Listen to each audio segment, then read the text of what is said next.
Go for the first time in 5 years, Matt Too Smooth Godfrey fighting in his home state of Rhode Island. The reason being hasn't been in activity. He's been fighting in Germany, Philadelphia, California, North Dakota, all over. Due to his rise in this sport, he was the NABF Cruiserweight Champion. He fought in a WBC Eliminator, and he fought for the WBO World Title against Marco Huck.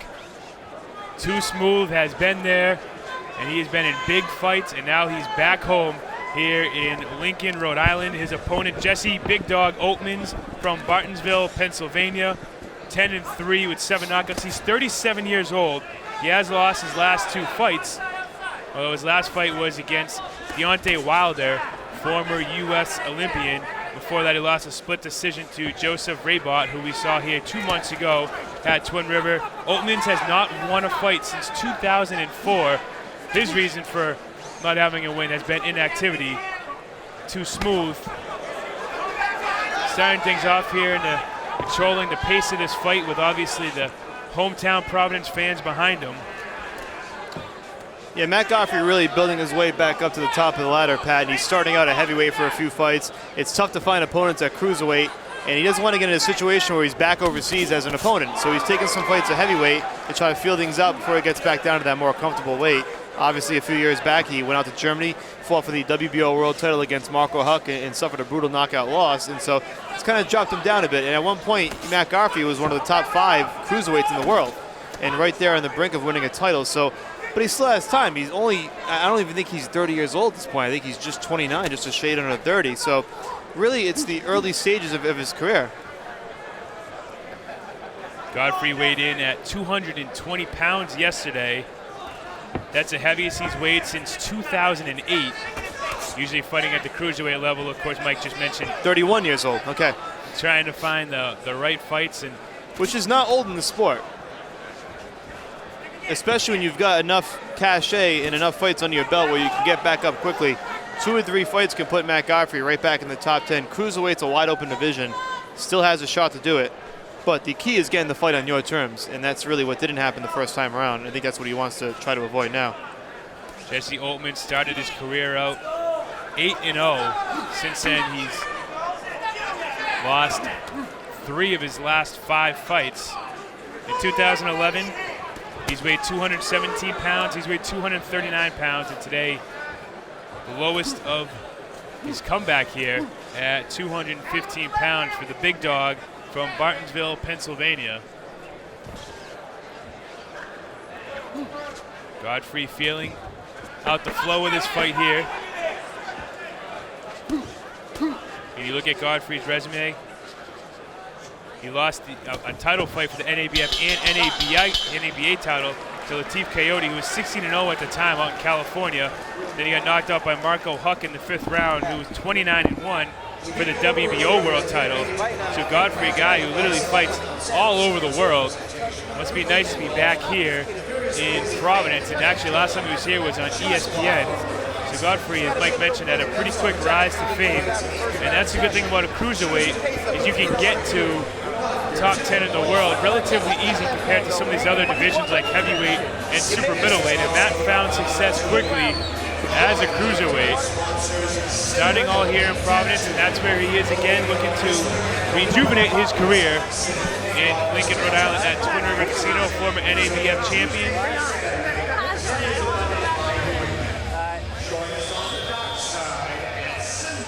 Before he lost the NABF fight to Latif Coyote, he won his previous 4 fights. Before that, he lost to Rudolph Kraj in the WBC Eliminator. So really no shame in any of Godfrey's loss. Coyote, Huck, and Kraj, probably 3 of the better cruiserweights in the world. So for Godfrey to have a resume with 20 wins and those are his 3 losses, you know what, there's really no way to hang your head in that. And it wasn't just a regular loss. They were for the WBC Eliminator, the WBO World Title, and the NABF and NABA title in the fighter's hometown. He's fought all 3 of those fighters, either across seas or across the country, in the opponent's backyard. No, I agree. There's definitely not a loss on his resume where you think he should have won the fight. If from Godfrey's standpoint, though, he wants to win one or two of those, and winning one or two of those really makes a big difference in your career. From Jesse Altman's perspective, this may be his last shot at something in this sport, and I think he's appreciative of the opportunity. If he can come into Providence and be a 20-3 fighter at heavyweight, that's a big win for Altman's. That can really put him back in the picture a bit. Maybe get him a big fight somewhere overseas where he can make some money. It's that kind of a sport where one or two wins can really put you right back on the top or somewhere close to it. Going back to Godfrey, Mike, that's one of the problems with the cruiserweight and heavyweight division is to get a big fight like that, you're going to have to go overseas and fight a European because that's where the champions are. Yeah. And unless American fighter goes over there and gets one of those titles and brings it back, if Godfrey wants to win another world title, he's going to have to go back over to Europe and he's going to have to take one of those fights. It's going to be very hard for him to get a world title fight somewhere in America. It's tough. That division is really dominated by the Europeans. Lately, the heavyweight division's been the same way, and that's why boxing fans are clamoring for an American heavyweight. Monster right hand there by Godfrey. Sent Altman's down to the canvas quick. Altman's got right back up. I don't think that was from being off balance. That was a monster hit. You could hear it all the way from the broadcast booth, and we're not really close to the ring here. No, that's nothing like the Dante Wiggins knockdown where he was off balance. Godfrey caught him clean with that one. Final minute to go of round number 2. This is a scheduled 6-round fight.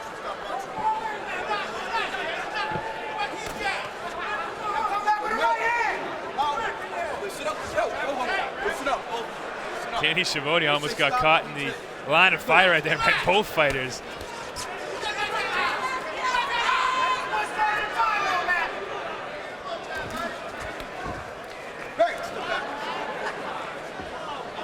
Godfrey was trying to pick him up there and go for a takedown.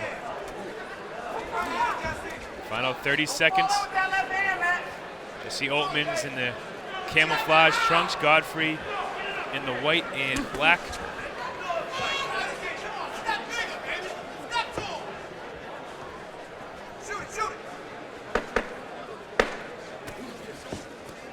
Final seconds to go here. Step back. That's the end of round number 2 of a scheduled 6. We are a third of the way through this fight. A fight that not a lot of action in that first round, Mike, but clearly the second round, Godfrey's taking a 10-8 to the books with that one with the knockdown. Be interested to see what Altman's corner says right here. He's got his long leg. You need to bend and step into Won't turn back for it. He won't turn back for it. He's there. He's there. Trust me, he's there. He's turning off of your jab. That's all right. That's okay. But what happens is when he's standing right in front of you, he's setting up. When he crushes you, he's not pressing it right now. You understand me? When he stops moving. See the replay here of the knockdown. Wow, that was a vicious right hook. Now, surprising quickness by Matt Godfrey really shows some speed. It's going back to that last fight, what you and I talked about setting up knockdowns and setting up knockouts. Matt Godfrey's really setting things up. He's circling the ring nicely, and he caught him with that punch from a real obscure angle, one that I don't think Jesse Altman's expected. And that's the difference between a guy who will circle the ring and move as to one who will just come at you and fight straightforward. Altman's comes right out of the corner here in round number 3 with those jabs right away. Now settles things back here towards the center of the ring.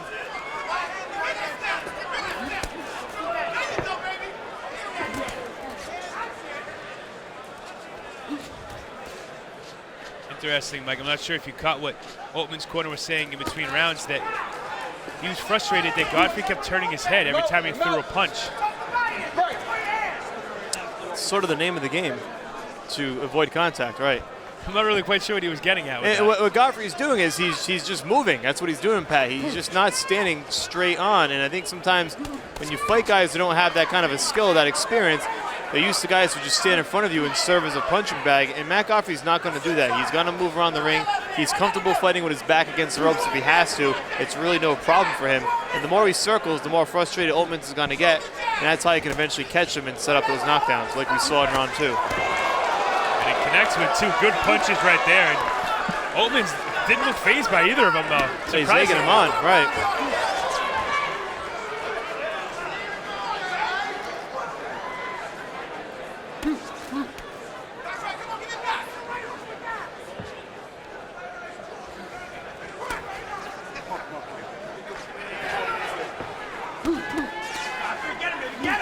Haven't really been able to figure out Oltmans yet. He just got hit with another punch and he's laughing through his mouth guard at Godfrey. Godfrey doesn't look like he's getting rattled by it, but still haven't figured out what Oltmans' game plan is here yet. I doubt Godfrey minds the taunting or any show that he's not hurt. He's scoring points and he's building up rounds. Lands another big right there. I tell you, those hooks are working pretty good for Godfrey. He's getting them off really quickly. Yeah.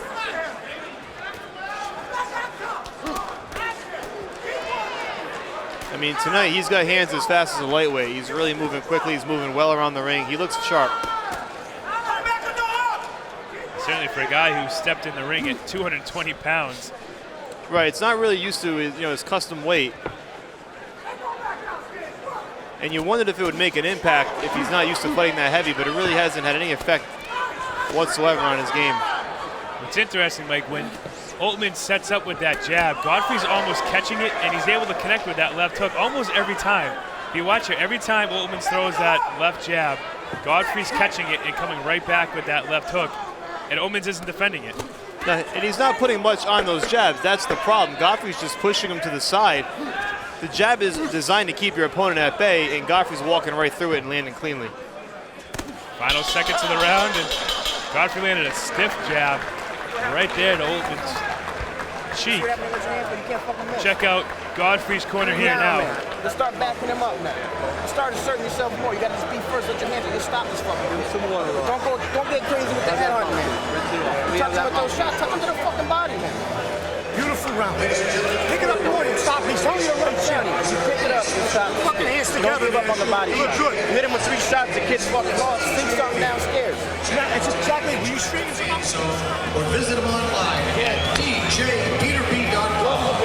That's DJ Pete, the official DJ of Classic Entertainment and Sports. This is silly slash shit, you understand what I'm saying? If you're holding him, you can fight him like a big guy. He's a little guy.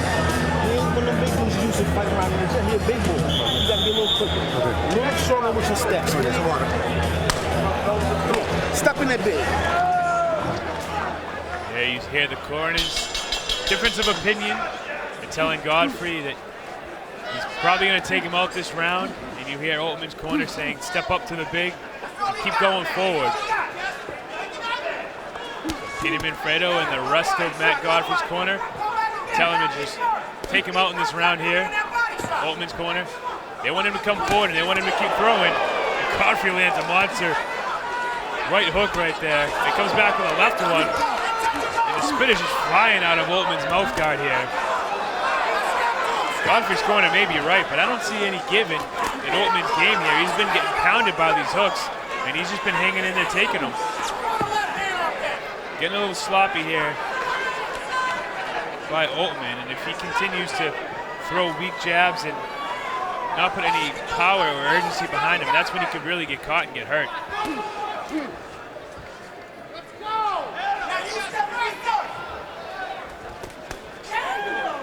Combined, these fighters have 30 wins and only 6 losses, 17 knockouts.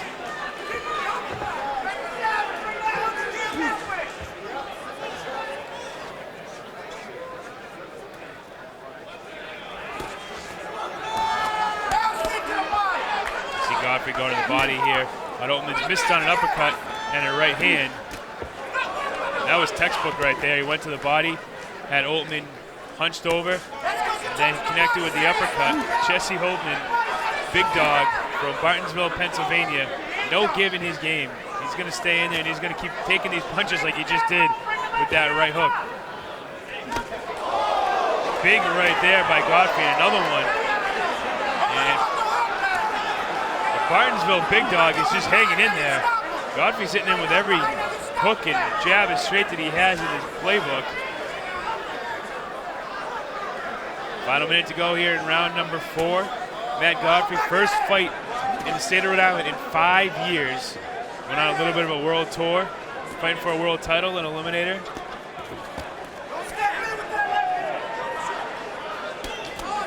Now back here in the Ocean State, you see the blood coming out of Oltman's nose.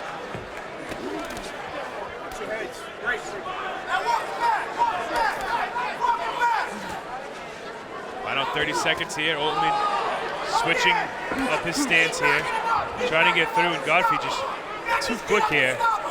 Connects with a lead jab and then a right hook. And Godfrey connected with a nice series of combinations there. And the Bartonville Big Dog is trying to answer. Connected with a nice uppercut there. And there is just no give in Oltmans. Referee Danny Schiavone doing a good job circling, making sure that Oltmans is okay. And you can tell right now he's taking a series of blows here by Too Smooth Godfrey. Turning around, telling Danny Schiavone he's fine, 100%. He may think he's fine, but he's certainly taken his fair share of blows by Too Smooth Godfrey. Classic Entertainment and Sports is proud to announce the opening of Edwards Restaurant, located on Charles Street at the home of the former Classic Restaurant. Featuring generous portions and freshly made menu items, Edwards brings family and friends together in a warm and friendly atmosphere where every day seems like a holiday. And Edwards, you're not just a customer, you're our friend. Check out Edwards at edwardsrestaurant.com. If he got to reach for your body, his head is open. Good work. Stop walking down your body. Good work. And pretty perfect advice there by Oltmans' corner. He keeps saying if you're going to go to the body, if he keeps going to the body, he's going to leave your head open. And that's exactly what Godfrey was doing for the first 4 rounds. He would deliver one of those blows to Oltmans' body, and he would hunch right over and get hit with the uppercut. And right there, Godfrey just comes right out and ends this fight. Danny Schiavone puts a stop to it. And like right after that 4th round, Oltmans said to Danny Schiavone, I'm fine, 100%. And I'm sure in the back of Schiavone's mind, he knew this guy's not 100%. He's been getting hit by every punch that Godfrey's had. Good win there by Godfrey to get his first victory here in his home state in 5 years. He improves to 21-3, now with 11 knockouts. Jesse Oltman falls to 10-4. Matt Godfrey looked very impressive here tonight. He had the uppercuts working, he had the lead jab, his hooks looked tremendous. He really just had a great fight tonight. Take a look at how that fight finished here. It happened quickly. The corner actually wasn't even down on the stools for Oltman. They probably didn't even know the fight got called by the time it did. And Godfrey just landed a monster right hand there. And really, no argument there for Oltman. You see, Jesse Oltman, one of the tougher fighters that I've seen fight at Twin River. He just was going to take every punch that Godfrey threw, and he wasn't going to go down. Schiavone didn't stop that fight. He would have probably tried to hang in there for another 2 rounds. Regardless, Godfrey gets his 21st victory and only his 24th professional fight. This fight again at a heavyweight level, 220 pounds. And look out, cruiserweights. It looks like Godfrey's getting ready to come back on the map here. We're going to head down to Bill Carpenter for the time of the stoppage.